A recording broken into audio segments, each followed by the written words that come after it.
nervous at first, so it's like, is it? I'm gonna put it that way. That Okay, way you can yeah. be working. Okay, thank you.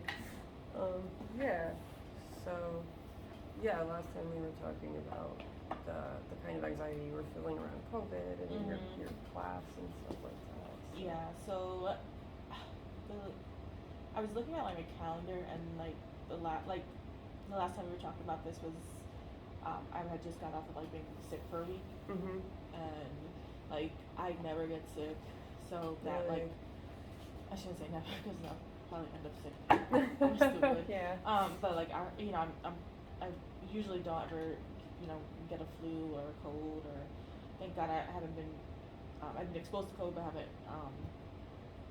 had it, thank God. So Yeah. but that week it really just took me out and like to the point where I was like I don't want it, like I don't want to be sick. Like this is just it's scary. not fun.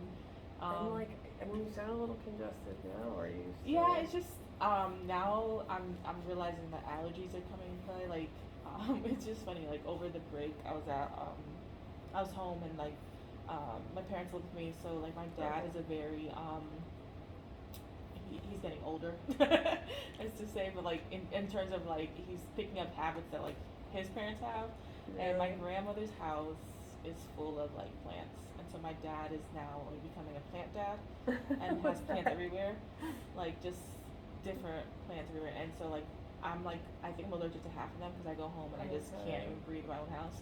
So I'm just like okay, whatever. I'll just take allergy medication and go about my day. But yeah, that's why I'm like a little congested. Is that going to be like a permanent thing that you have to deal with in your house? Oh my god, in your house now? Yeah, probably for like 5 years no. until he retires, moves away. No. That's cute though. I like the idea of a dad like nurturing plants. Yeah, it's his own like coping skill, I guess, coping mechanism. But yeah, it's just so I just feel like this semester, it could be like me being in a school system, like working with kids again, like young kids. But I think that's where like I just like we have like I wouldn't say every week I'm sick, but like that one week was really bad. But ever since then, I think like allergy or like a quick cold here or there. I'm like, so it's been a weird like 3 months, I would say, which just brings like it just brought my like anxiety up and like I might have been depressed. I can't tell. I probably need like to be diagnosed or something. What makes you say that? There's just a lot like where like one point was like, do I want to be in this field? Really? At like one point this semester, which was just like me like I think overreacting to like a lot of like stuff going on in 1 week. What kind of stuff made you? Just like being behind in like some classes or doing internship and like just showing up and not really knowing what I'm supposed to do and like I have a pretty good supervisor but like she kind of puts a lot on us and it's almost like she's doing it to get out of it of doing it herself. That's tough. So but you're intern so like that's your job basically. Yeah, and you got a late start. That must have been really overwhelming. It was, and I'm caught up now, sort of. I'm not too worried about having enough hours or anything like that, but it's kind of amazing. I mean, you got such a late start. You must have been really working a lot of hours. Yeah, I did like I don't know, like I just did a couple hours here and there extra, or came an extra day. It wasn't too bad, but yeah. And then just like another thing that was just building up is like I did quit my job and I mentioned this before but like I was making a really solid take home pay and it was just a job that burnt me out but like I never wanted to quit because I needed to pay my bills. So like the fact that I did quit I felt like instant relief but now I'm like kind of nervous and I'm like okay you only have 2 years of like not really working. But the fact that like I'm not like I don't have a steady paycheck, I'm not starving, thank God, and I still have a house, like roof over my head, and there's people in worse situations. But I think there's just like added pressure to like just make sure I make the most of these 2 years because I left a great job, I shouldn't say great job because I hated it, but like, it was a love-hate relationship. I hated some aspects of it, I should say. Yeah, but you felt rewarded by it. Yeah, and I also like just, I like seeing the outcomes Right. for the patients, for staff members. What and kind so, of what kind of relationships did you have with your clients there? So I was just like a facility manager, so I kind of, I led the staff, so like I had the technician staff like under my belt. Okay. And so I would help with groups and things like that. So in terms of like, I never had like client interactions in terms of like providing them with clinic like therapy services or anything. It was more like life skills and things like that. Providing them basic needs because it was a residential program. So whatever they needed, I got them. And so just like the type of relationship I would have with clients is like I was the one that they can ask anything, like ask me something, and I try my best to do it for them.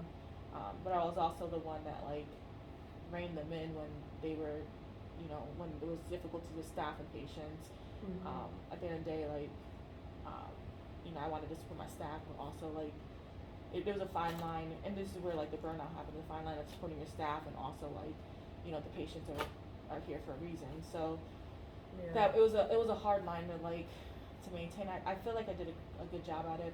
I did it for 3 years, and but just like working so much during like especially the past with COVID, somebody called out, I'm covering a shift, and I was doing 60 hours a week. Wow. For over a year, like for much of a year, like. That makes sense. Now it makes sense why, like, when I asked you about doing it in 2 years, the program, you were like, oh, I can totally handle that now. Yeah, it makes sense. Definitely. Like, and I actually like even considered like I kept the job 1 day a week, like, and it's a different role now. Like I'm just a technician now, which is so great. But but then I'm just when I do work the 1 day a week, I'm just like bored because there's a manager just does so much, and then as a technician, I wasn't really. Yeah, that makes sense. Doing all that, and it can be hard to adjust to a very busy role. Mm-hmm. Going back to, I remember like all the jobs I've had, it was always like the really busy times that flew by. So, yeah.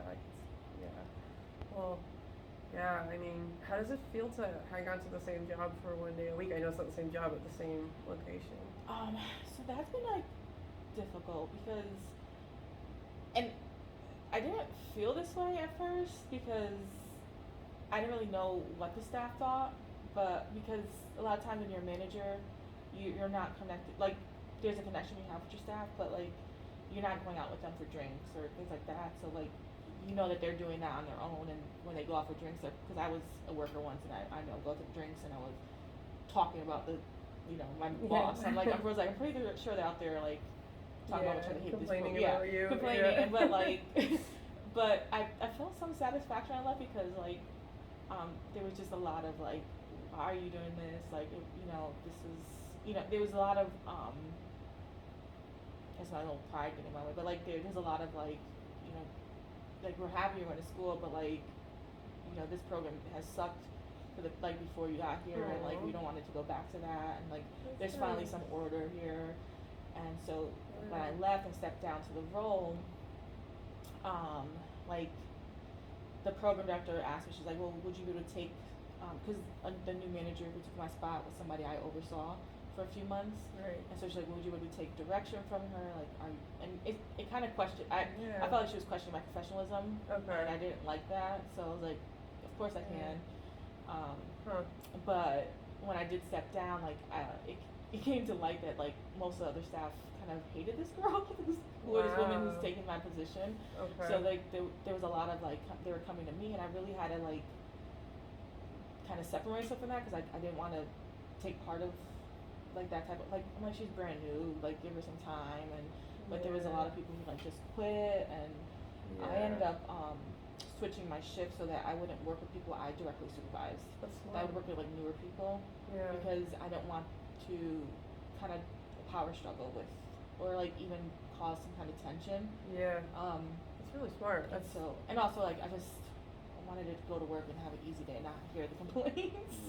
About I mean even if you didn't have a hard time slipping out of your former role, I could see how other people might struggle with seeing you in a different role, seeing you as an equal instead of a boss or whatever.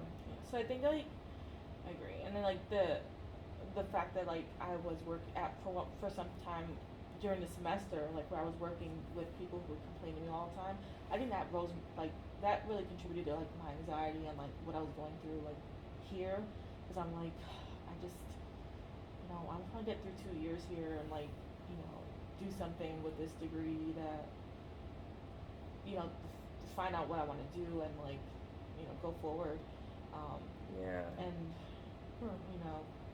it's just been a lot. And then I think because I'm just I think I'm just all over the place. What do you mean? Like in terms of like where I'm trying to focus on, like for instance, the other night I was like writing a paper for one of the classes, and I was like, let me just do my easier stuff first. I just threw that to the side, and like started doing like all the other stuff that like would take me less time. Then I was like, okay, well I'm gonna do that now, and then the paper is just unwritten. So like I just like in terms of like I really need to get back to the system where like I did this at the beginning of the semester is like I created like a checklist for myself, but then I just at some point I just stopped looking at it, and so now as the semester ends I kind of wrote everything back down and said like listen, like this is what you need to do for timing, and I'm sticking to it, but I'm not like what's the word, like I'm not holding myself like if I don't do something and because I just wanted like let me just catch this TV show real quick, it's something that like calms me down, so like I feel like it's in a way it's I didn't get it done, but like at least I'm not anxious about it at that moment. I can take a minute to like kind of self-care, like my own like just what's that word, distracting myself with something else. Yeah, it's procrastination. It is, but it's also like it sounds healthy to. I mean, it's a way for me like not to be overwhelmed in the moment. Like if I am feeling overwhelmed, I just take a break. It's a break. Yeah. That's what the simple word I'm looking for. Just take like an hour really? Break. That's like the hardest thing about school, though. That's such an important skill, right? Like it can be hard to forgive yourself for just taking the time you need, especially when you don't have any time. But it also sounds like, I mean, correct me if I'm wrong, but it sounds like you're an orderly person. Like you're good at creating tasks, lists, and you said like the place was so not orderly before you were there, and you kind of like cleaned it up. Like it sounds like you're good at managing. It's crazy. It's funny because I was just talking this to my sister. I said, because my sister I like kind of look at because she's very organized. So I see what she does and I try to replicate that in my own life.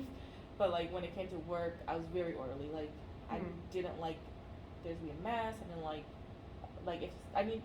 if I wasn't there for a day, I needed the team to know what to do and like how to find resources, do this and that.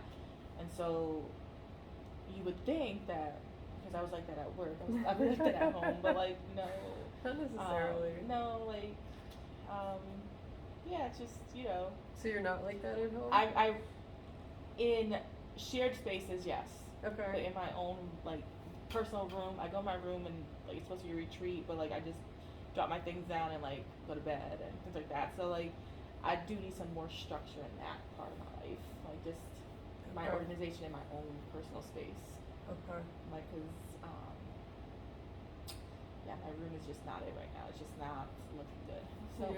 So I'm kind of waiting for it does bother me. So like usually I do like I have a desk in there, so I'll do my work on my desk. But because it's just kind of chaotic right now, I think that's where I might be feeling anxiety. Is like, oh my god, I have so much chaos in there.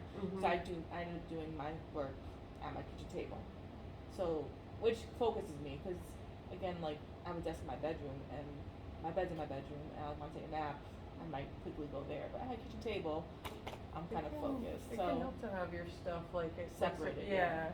What do you think? Like, do you feel like anything is keeping you from cleaning up your space or like making it orderly the way you want it?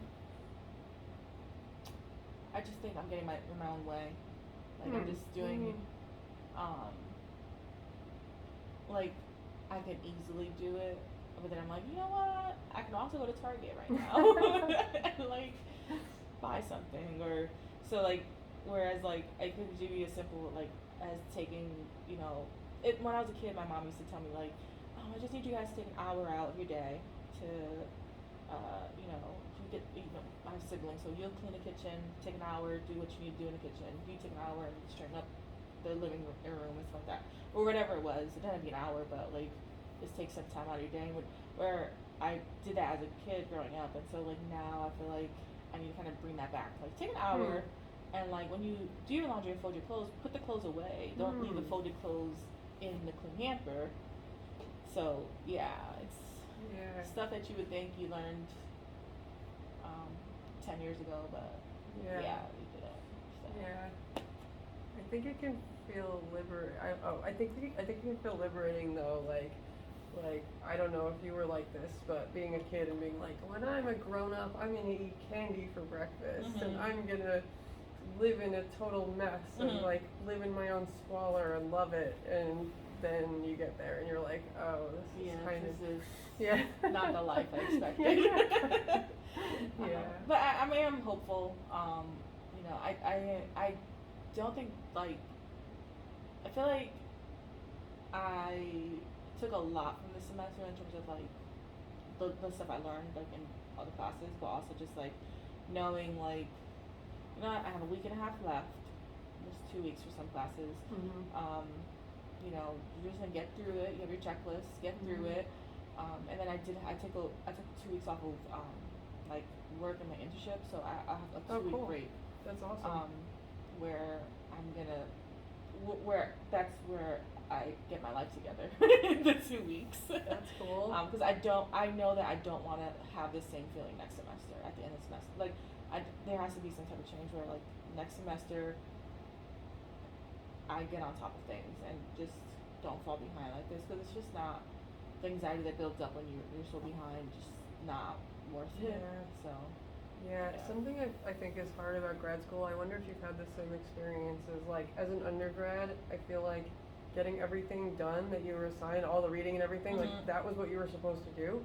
And as a grad student, I feel like you're not really supposed to do it all. Like they expect you to kind of skim some of it and like prioritize, and I had a really hard time with that. I don't know. You want to get.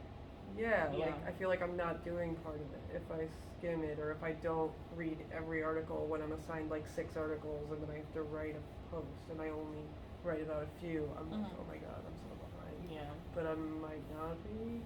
But I'm still not really sure. And this is your first semester. Yeah, and I think that's where it's a learning curve. Like I've been out of school for 6 years. This is, and then you're coming back full time. And you're going on like the hardcore. It was hardcore. 2-year program. Getting an internship where you know it kind of like when boss said, would you be able to work for somebody you used to work under, like in terms of at my job, I'm fine with that, but I realized that in my internship, like, oh, I miss being the boss. And you know, and like now I'm not. It's a new role for me in terms of like what I'm doing, and also like, you know, you're not being paid here, and you're learning from somebody else who has so much more experience than you. But you know, this is a new environment, and you have to adapt to that. I have to change my ways to basically learn these next 2 years, because the way I was doing things before is not the way the next 2 years are gonna go. And it's all the way learning curve and growth. Yeah. And do you, just to sort of close out, like, do you think that you're like feeling sick because you didn't get sick? Do you think that has anything to do with? It could be. My sister mentioned that to me too. She was like, you know, maybe you're just working yourself up to this. Like, all this anxiety is on you. My mom also mentioned, like, when I was a kid. See, this is crazy. It's just funny because, like, now that mental health is more prevalent and, like, people are, like, actually looking at it. Like, 32, so, like, 25 years ago when I was, like, a 7-year-old who would bite my nails and, like, sweat because I was having a test the next day or something like that. Like, my parents didn't know, like, oh, like, the girl's anxious. And she was like, so my mom brought up, she was like, you know, looking back to, like, when you were a kid, you were very anxious in school. And I'm like, I was. Like, just to realize that, you know, but it just wasn't known back then, because it just wasn't. Totally. So, like, now it's really great.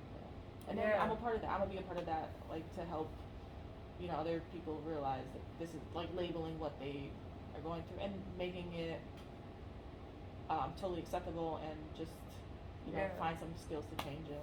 Yeah, Yeah. that's awesome. That's cool.